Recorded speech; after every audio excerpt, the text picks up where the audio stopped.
안녕하세요. 땅의 길을 알려주는 남자 땅이입니다. 오늘 영상에서는 안성 역세권과 동신산업단지 안성맞춤 IC 주변 지역에 관심이 있는 모든 분들에게 질문 하나를 드리고 시작하겠습니다. 평소 가깝게 지내고 있는 주변 지인으로부터 토지 매물 하나를 추천받았습니다. 현재 토지 지목은 전이고 공시지가는 평당 60만원 정도 하는 위치의 토지인데 10년 후 산업단지 및 역세권 예정 지역이라 공시지가만 10배 이상 오를 지역이라고 합니다. 지금 영상에서 보시는 위치의 토지라면 여러분은 투자하시겠습니까? 대부분 이런 시골 촌구석에 있는 보잘것없는 토지가 무슨 10배나 오르냐며 10분 중 9분은 말리실 거라고 생각합니다. 지금 보시는 것과 같이 이렇게 변화가 되면 그때 할 걸 후회를 많이들 하죠. 만약 이 지역과 같은 지역이 안성 지역에 그런 곳이 있다면 자, 그럼 지금부터 시작하겠습니다. 12월 5일 유튜브에 올린 영상을 보시고 시청자 한 분이 이런 댓글을 달아주셨습니다.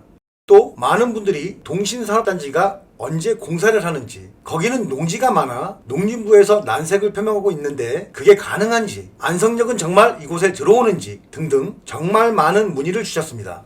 인프라가 받쳐줄까요? 충주호 커터 배정도 하루 1만 톤 정도인데 공업용수에 생활용수 적게 잡아도 6만 톤 이상 필요합니다. 충주 음성이 쉽게 용수 배정에 오케이 해줄 일 없고 원삼 하이닉스처럼 여주보 라인 신규로 하든가 기존 용수관 엄청 늘려야 할 텐데 원삼 하이닉스 27만 빼고 여주보 물이 안성까지 올 목이 있을까요?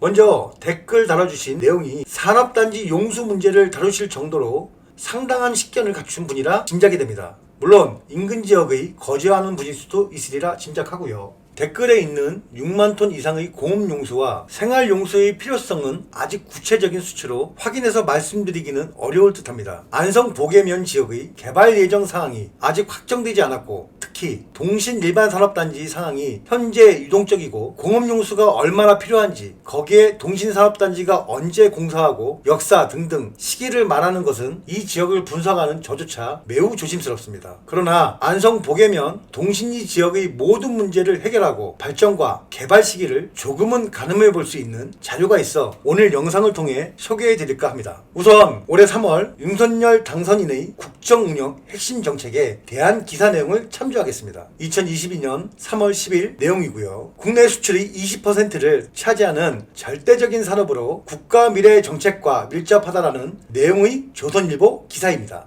윤 당선인이 반도체 정책의 핵심으로 내세우는 건 반도체 미래도시 전략이다. 전국에 반도체 거점을 세우는 게 핵심이다. 중심축은 삼성전자와 SK하이닉스가 있는 경기도 용인과 이천, 평택이다. 삼성전자는 평택에 세계 최대 규모의 반도체 공장을 운영 중이며 SK하이닉스 또한 단일 건물로는 세계 최대 규모인 M16을 이천에 세웠다. 용인 반도체 클러스터는 SK하이닉스가 120조 원을 들이는 대형 사업이다. 오는 2025년 완공을 계획하고 있다. 윤 당선인은 또 지난달 경기 안성시를 방문해 대통령에 당선되면 안성시를 세계적인 반도체 거점 도시로 세우겠다고 밝히기도 했다. 이 기사 내용은 반도체 산업과 용인, 이천, 평택에 대한 윤 대통령의 정책 의지를 알 수 있으며 국가 첨단 전략 산업 경쟁력 강화 및 보호에 관한 특별조치법이 국무회의를 통과하여 현재 8월 4일 본격 시행됐다는 산업통상부의 구체적인 계획안이 뒷받침을 했습니다.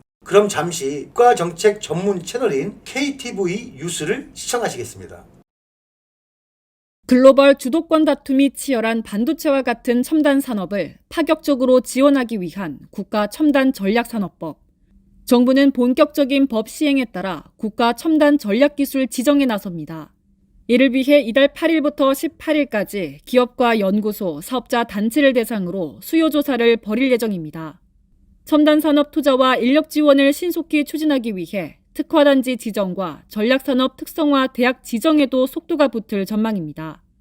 먼저 국가 첨단 전략산업 특화단지로 지정되면 관련 인허가 의제사항이 45일에서 90일 내로 처리됩니다. 도로와 용수, 가스, 전기 등 집단 에너지 공급시설을 비롯해 폐기물 처리와 통신시설 등 기반시설 구축 비용도 지원받을 수 있습니다. 신속한 기반시설 구축이 필요할 경우 예비 타당성 조사도 면제될 수 있습니다. 기업의 투자를 저희가 전폭적으로 지원하겠습니다. 투자의 그림돌이 되는 온갖 규제를 저희가 해소하고, 그다음에 입지, 그다음 전력, 용수 같은 투자 인프라를 제가 획기적으로 정부가 지원하도록 하겠습니다.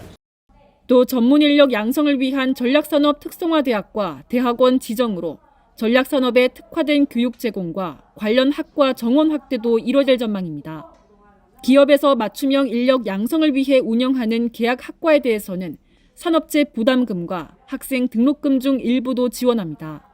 나아가 국가 연구개발 사업을 추진할 경우 국가 첨단 전략산업 관련 기술개발 사업을 우선적으로 편성할 수 있도록 할 계획입니다.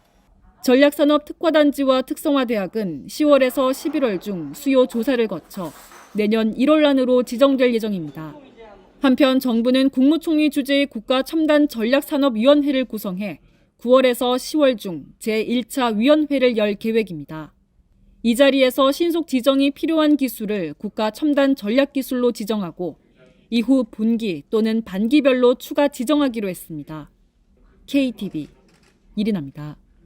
여기서 눈여겨보아야 할 내용은 국가첨단전략산업 특화단지로 지정되면 관련 인허가 의제사항이 45일에서 90일 내로 처리가 되고 도로와 용수, 가스, 전기 등 집단에너지 공급시설을 비롯해 폐기물 처리와 통신시설 등 기반시설 구축 비용도 지원받을 수 있고 신속한 기반시설 구축이 필요할 경우 예비 타당성 조사 면제될 수 있다라는 내용입니다. 여러분도 아시겠지만 인허가와 관련 의제 처리는 하나의 주된 인허가를 위하여 수반되는 여러 개발법 상의 인허가를 각각 따로 처리하지 않고 일괄적으로 인허가 업무를 처리하는 제도를 말합니다. 그러면 인허가 기간이 대폭 짧아지고 관소가 되겠죠. 그리고 도로와 용수, 가스, 전기 등등 기반시설의 지원입니다. 여기서 용수 등의 기반시설의 지원이라는 성격은 지자체의 의견을 조율하여 반영한다기보다는 범국가적인 차원에서 지원한다는 것이라 판단됩니다. 이렇듯 산업통상부의 국가첨단전략산업 경쟁력 강화 및 보호에 관한 특별조치법의 시행 취지는 대통령의 핵심 정책 공약에 대한 실행 의지이며 국가산업 경쟁력 제고 차원의 시급한 조치라고 읽혀집니다. 뉴스에서도 보셨겠지만 내년 상반기 중에는 반도체 특화단지가 지정되리라 생각됩니다. 최근 안성시도 이에 발맞추어 11월 30일 안성 LS 미래원에서 반도체 기업 유치 포럼회를 진행하였고 저희 유튜브 동영상 2에서도 토론 영상의 일부를 잠시 보여드렸습니다. 현재 안성시는 철도, 고속도로 등의 교통망 인프라에 대한 국가적 지원을 받고 있는 지자체입니다. 더불어 국가첨단전략산업법과 같은